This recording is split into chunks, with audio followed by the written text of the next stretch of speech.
The second lieutenant's job is to direct the battle and motivate the men, and that often means exposing himself to enemy fire.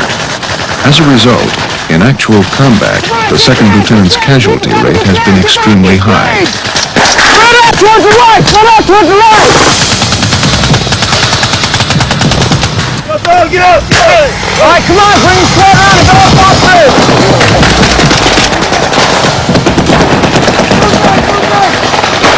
All right, move to the right, move to the right!